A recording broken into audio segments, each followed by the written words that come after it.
¿Qué tal, profesora, compañeros? Mi nombre es Ludwig Adrián Márquez Villascán y les voy a presentar mi trabajo del cuarto parcial acerca del campo magnético de la Tierra que nos protege. Comencemos con el primer tema. Ok, el primer tema que tengo que explicar es la magnetorrecepción. Básicamente es la habilidad que tiene cualquier animal de sentir el campo magnético de la Tierra. Los animales lo ocupan principalmente para poder ubicarse y poder moverse en sus distintos tipos de migración, algo así como un GPS que ellos tienen integrado en su cuerpo. De igual manera los ayuda a conocer la latitud y altitud de donde se encuentran para poder ubicarse de manera perfecta en cualquier lugar donde estén. Entendido esto, podemos empezar a comprender lo que es el siguiente tema, como lo es las migraciones animales.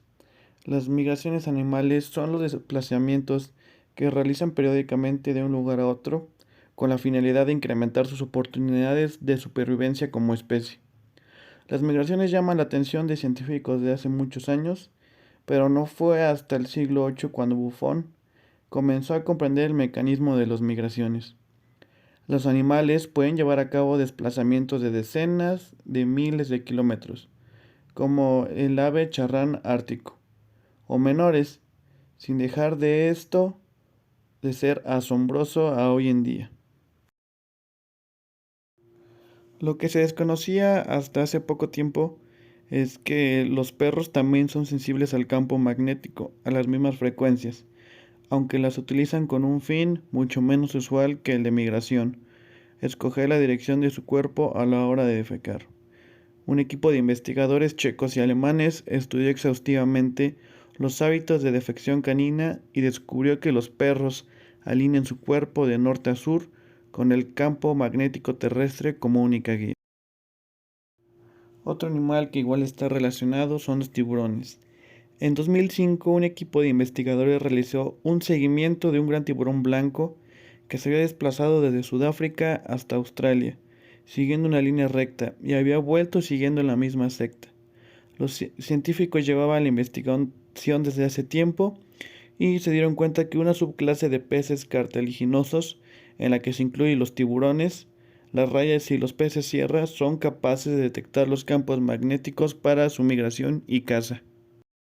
Y de igual manera tenemos a los delfines. Un estudio liderado por Dorothy Kremers, que se llevó a cabo en Francia, comprueba que estos animales marinos realmente son sensibles a los estímulos magnéticos, pues se comportan de manera distinta cuando nadan cerca de estos. Finalmente se obtiene evidencia acerca de las migraciones que realizan en base al campo magnético de la Tierra. Con esto podemos comenzar con lo que es el siguiente tema, la magnetosfera.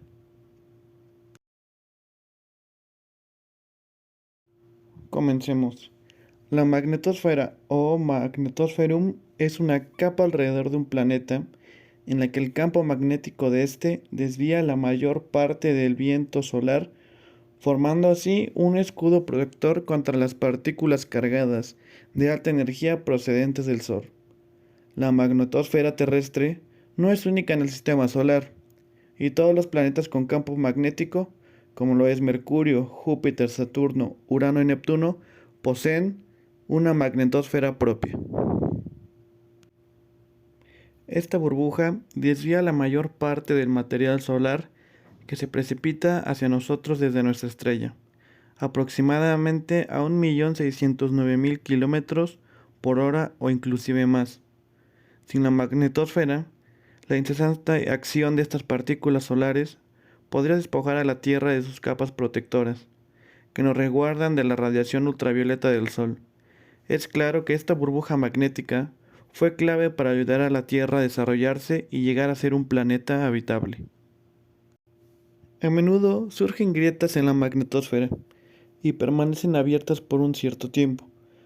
Normalmente, cuando suceden este tipo de aberturas, es posible que ingrese cierta energía por ellas, causando problemas en los satélites de comunicación y también en nuestro sistema de electricidad.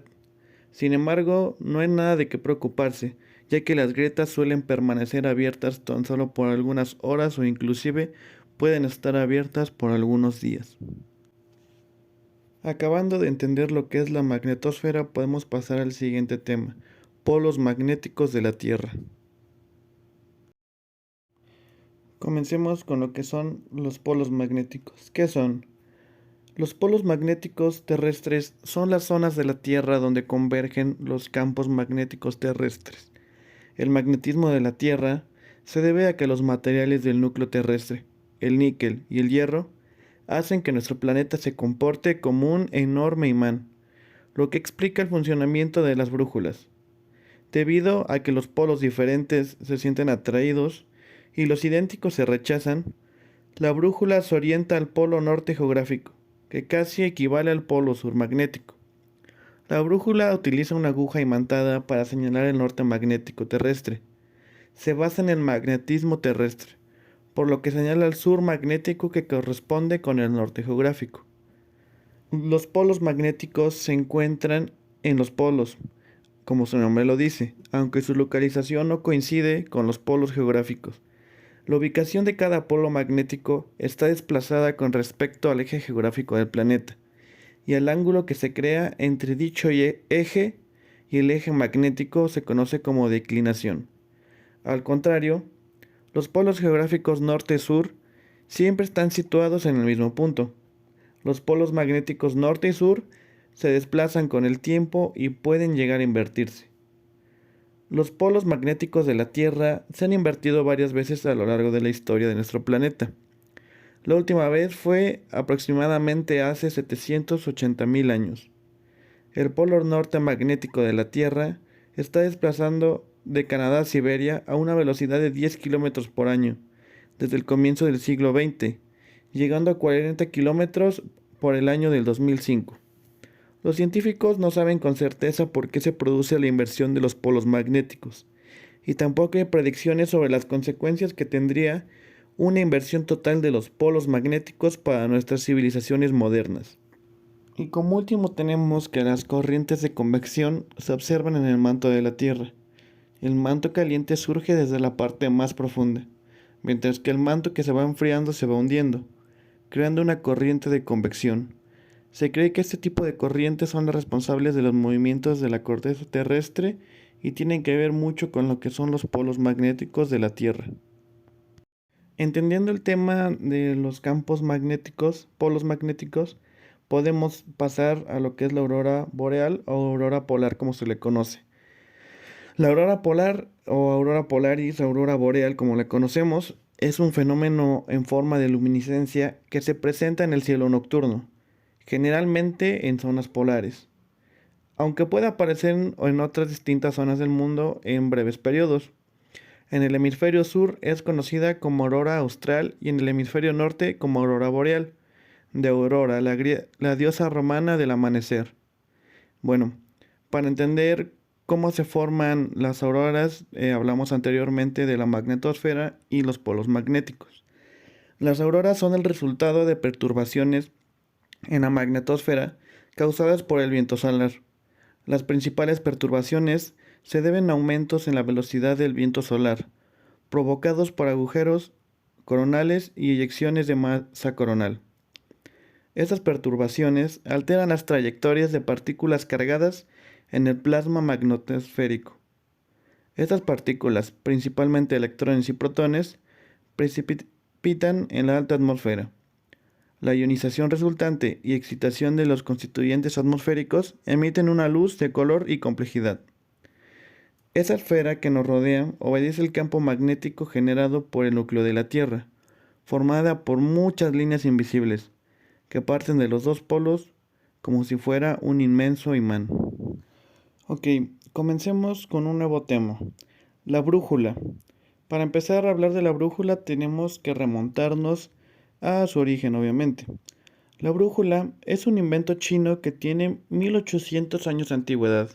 Al principio, los adivinos utilizaban unas piedras magnetizadas para construir sus tablas adivinatorias, hasta que en algún momento alguien se dio cuenta de que las piedras apuntaban siempre en la misma dirección, dando lugar a la construcción de las primeras brújulas.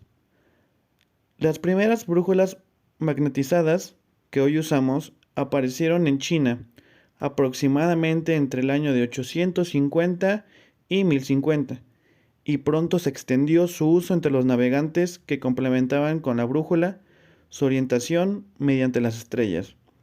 Pero la primera persona que se sabe que haya utilizado una brújula fue Zhang He, un navegante de la provincia china de Yunnan que realizó numerosos viajes oceánicos entre los años 1405 y 1433.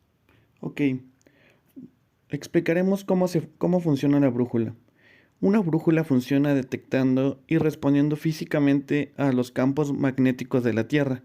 ¿Pero de qué forma? Como todos los campos magnéticos, el de la Tierra tiene dos polos, el norte y el sur, y la aguja magnetizada de una brújula siempre apunta al polo norte magnético de la Tierra. Es decir, si disponemos de una brújula, siempre sabremos cuáles son las direcciones norte, sur, este y oeste, así como las intermedias, puesto que una vez conocida cuál es la dirección norte, podemos deducir todas las demás.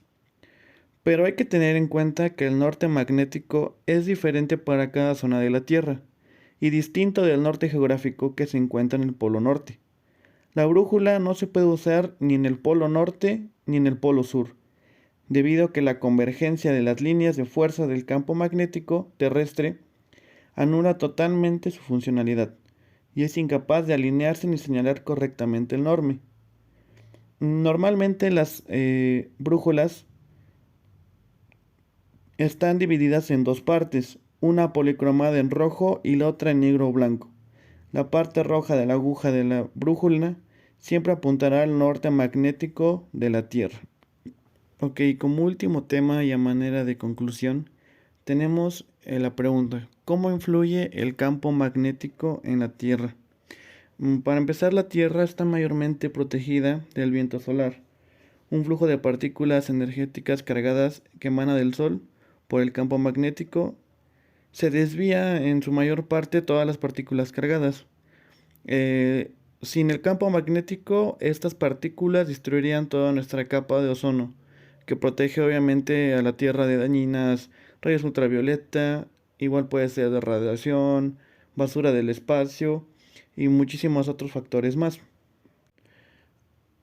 Como al igual manera hemos repasado que el campo magnético influye no solo en los humanos, sino que también en los seres vivos como lo son los animales, tanto las mariposas como los delfines, como los tiburones, como los perros, como muchas especies de aves dirigen su curso de migración aérea en base a nuestro campo magnético. ¿Y de qué nos habla esto? De la importancia que tiene el campo magnético en la Tierra. De igual manera, los seres humanos nos hemos apoyado de esta a través de todos nuestros años para poder guiarnos tanto en mar como en tierra, sin necesidad, bueno, de hoy en día ya existen tecnologías quizá más avanzadas, pero pues en su tiempo no lo existió. Los seres humanos desde el siglo VI a.C. utilizaban la brújula como su medio más valioso para la navegación hasta el siglo XII aproximadamente.